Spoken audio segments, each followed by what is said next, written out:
உங்கள் தந்தி1 தொலைக்காட்சியில் தினமும் ஒரு சர்ப்ரைஸ் மாலை 6 முதல் 7 மணி வரை காணத் தவறாதீர்கள்.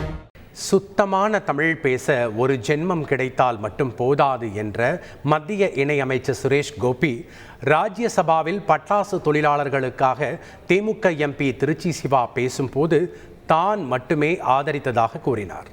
நான் பேசுகிற தமிழ் பெர்ஃபெக்ட் தமிழ்னு நான் சொல்லலை, இருந்தாலும் அது மலையாளம் தமிழ் கிடையாது. அது எனக்கு நல்லா தெரியும்.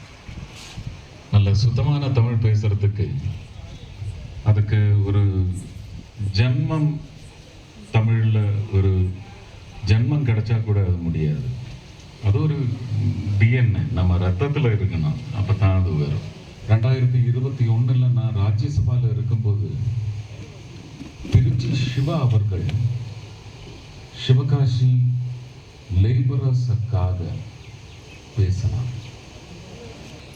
அந்த கூட்டத்தில் இருந்து அவரை சப்போர்ட் பண்ண ஒரே ஒரு ஆள் நான். இளையராஜா சார் ராஜ்யசபாவில் இருக்கார்.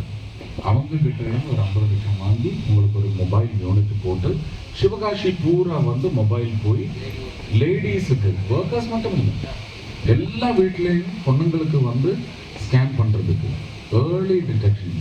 ஏற்கனவே நமக்கு ஒரு சின்னது இருக்குன்னு தெரிஞ்சு போச்சுன்னா அப்போ அதை எடுத்துக்கணும்.